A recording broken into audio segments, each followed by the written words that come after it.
Always a pleasure to have Commissioner Sankey join us for a few minutes, and we will turn it over to Commissioner Sankey. Okay, I'm going to put my phone on airplane mode. Good afternoon. Good to be in Atlanta with all of you, just no matter where you're sitting here.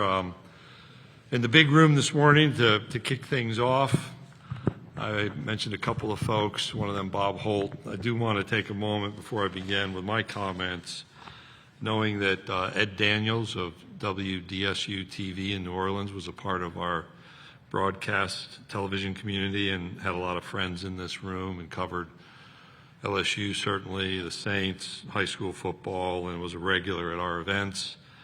And he was with us last year, and we miss him this week, and send our condolences to his wife, Robin, and his family and friends after his passing, I think, last fall. So I want to try to honor those who are a part of our conversation. Just a couple notes. It's Atlanta, a place where the first ever Southeastern Conference membership meeting was held back in 1933. It was right around the same time as our first men's basketball tournament. We've been here with our football championship game since '94. It's good to be back, and we're looking forward to the start of the season, Labor Day weekend, with games involving Tennessee and South Carolina, and then our championship game in the Peach Bowl will serve as a semifinal for the college football playoff. And you can remember when that clock struck midnight last time the Peach Bowl was the semifinal game. The ball kind of turned our way. A lot of great things last year. Our first year as a 16-member super conference, 9 national championships. We led the nation in attendance in 7 of our sports, and that's not like 7 of 22. There are a bunch of sports where you're not tracking attendance. But we have a lot going on, a lot of that around litigation, what do things look like in the future, does the settlement terms work, is the NCAA tournament going to expand, what about a college football playoff, how many football games are we going to play in the SEC. So with that kind of outline, I'll be happy to do my best to respond to questions from those of you interested in playing question and answer today. We'll start on the left side in the third row. Good afternoon, Commissioner. AP Stedham of AP as we see it. Commissioner, what have you told the membership with regards to the percentages of the revenue share that should be allocated for the sports with reference to Title IX? Good to see you. We have not provided any directives or guidance to our schools on their allocation of the revenue share dollars. We had a working group that spent weeks and months looking at alternatives. We decided in, I think, early February to pause that effort. There's so much going on with settlement implementation that decisions were made a year ago, and after 5 or 6 months, people would ask, well, why did we make that decision? So we've intentionally slowed our decision-making down. That issue of should we have conference policy on percent allocations by sport is one of those that we've not advanced. In the front row here. With Lindy Sports and Cox Sports Broadcasting, when do you anticipate the 2026 football schedule being released? Not later than December. So we've been in a habit of grabbing attention for our football the week after our championship game and the week before now the first round playoff game. I recall we've done that the last 2 years, and I think that's actually drawn a great deal of attention. Middle section, back row. And Dan Peck, ESPN 1067 Auburn. Commissioner, how would you describe your level of confidence in the CSC's ability to police and enforce the new rules of college football? My level of confidence is appropriate with the responsibility, which is a heavy responsibility. We're 2 weeks in, plenty of commentary and naysayers. I don't know of any meaningful endeavor where one throws their hands up after 2 weeks and says, oh, this will never work. Really been impressed with Brian Seeley, who was hired to lead that CSC College Sports Commission effort, his work in Major League Baseball, the issues he dealt with there are not precise with what we have, but a lot of background and education that will be beneficial. We also have an agreement established through a federal court around what the terms are and how the terms of that settlement will be overseen. That's what provides the confidence. Now, what we need is those on our campuses who are part of this decision-making process to set those same expectations and live within the boundaries of that which they've agreed. So on the list of where do I have confidence and lack of confidence, those that can lead and manage the CSC, I have a high degree of confidence in. Individual decision-making is always a challenge in life, though. Stay in the middle, third row. Good to see you again, Mr. Commissioner. I'm David Edelstein, Sports Director at WJTV, the CBS station in Jackson, Mississippi. I cover Ole Miss and Mississippi State, and I know that one of the reactions to the expanded college football playoff that I know you commented on earlier today was very positive. But Ole Miss fans looking at being ranked number 13 at the end of the season and seemingly just missing out. A lot of the comments I've heard from fans is, okay, how, you have the conference winners that all made it, but maybe some of them weren't in the top 13 best teams, and Ole Miss was one of the top 12 best teams, but not, et cetera, et cetera. How do you find the balance with that, this new world of an expanded 12-team playoff, having the top 12 teams versus the top 12 seeds? One of the realities when you're in a group setting like the CFP Management Committee is there are ideas, debates, compromises, and decisions. It was surprising to me last year that the team outside the top 12 was an ACC champion. That's surprising to me. You wouldn't have thought among the Autonomy 4 conferences that one of those champions would not be inside the top 12, yet it is. That decision was a part of a compromise to make sure we had a national championship, to emphasize the importance of conference champions. And really the issue that was known from the beginning is the team ranked 12th, which I think last year was Alabama, if I remember, is the team that is disadvantaged, is removed from the playoff if somebody's 13th or beyond. And it's about half the years, this is not precise, where everybody's in the top 12, and half the years where you have somebody outside.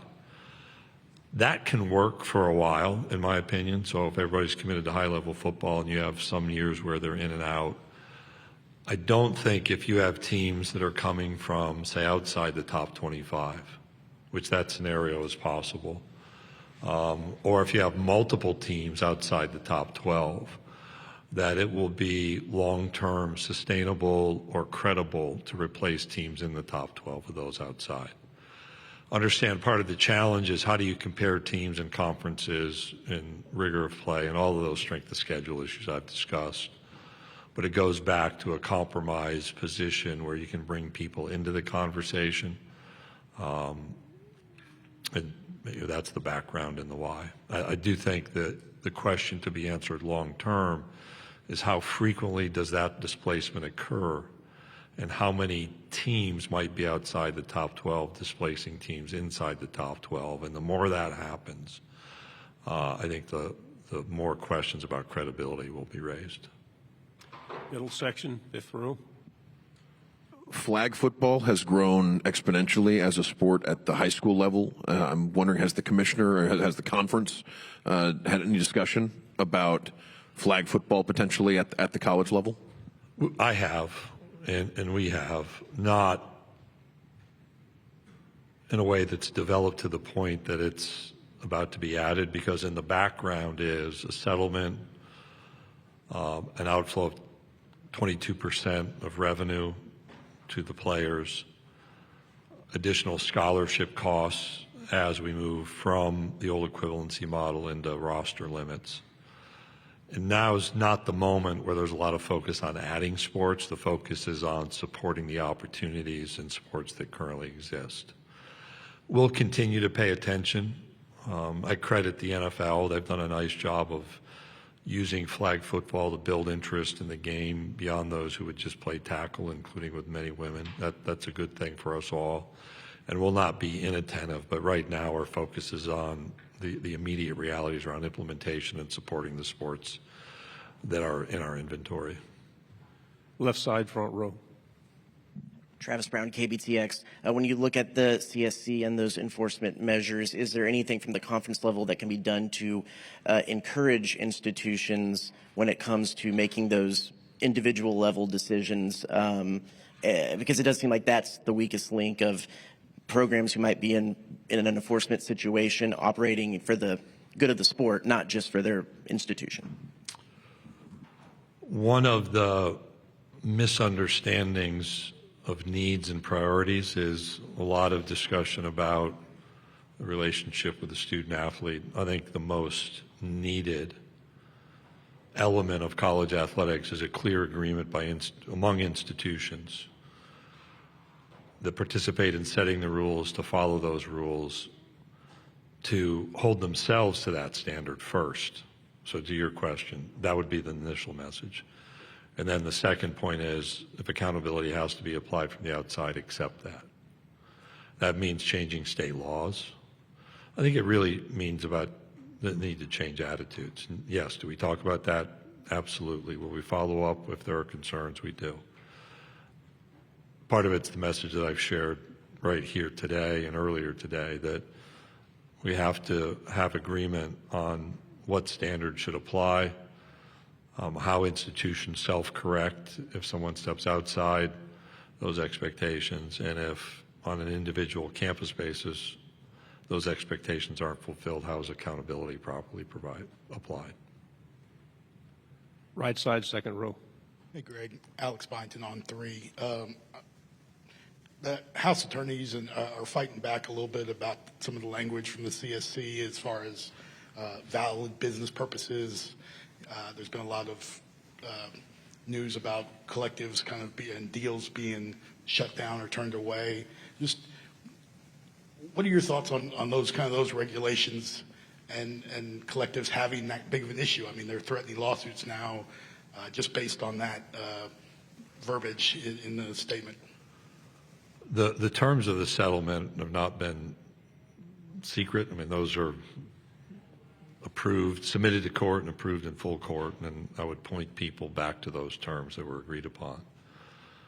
Certainly, we learned Friday the plaintiffs had concerns, put those in writing.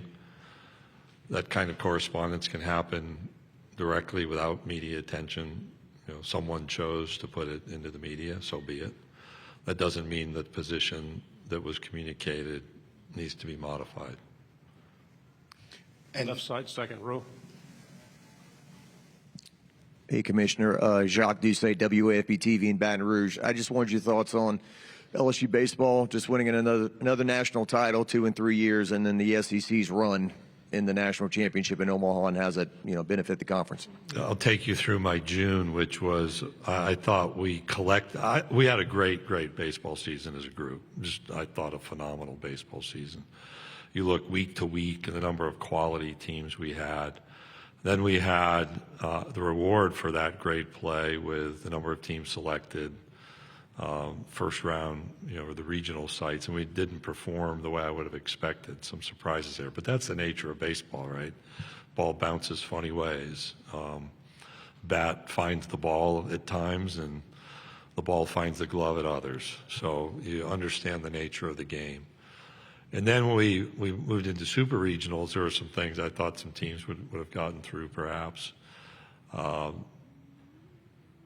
But you saw really good baseball throughout the year. And so I knew once we had teams in Omaha, we have experienced coaches who know how to manage through that experience, set their teams up in a really good way. So that's not direct. It's just, it was an interesting experience. And what that led me to is, man, we've been on this incredible run. Like, if you go run around Charles Schwab Field and you look at the plaques of the years that teams won national championship, you're into the late 80s before you see our teams listed, right? And you think about over the last 35 years how college baseball has changed.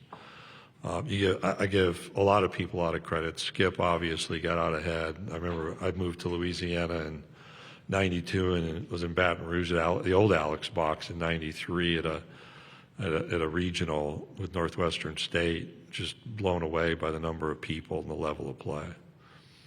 And those are the sorts of things that make us better. When you have this many teams compete with this depth, you have a program that's won as much at LSU. Everybody wants to attain that mountaintop. I think that makes us better. And then in Omaha, you just saw some great performances out of, each of our teams who were there. We had two, right?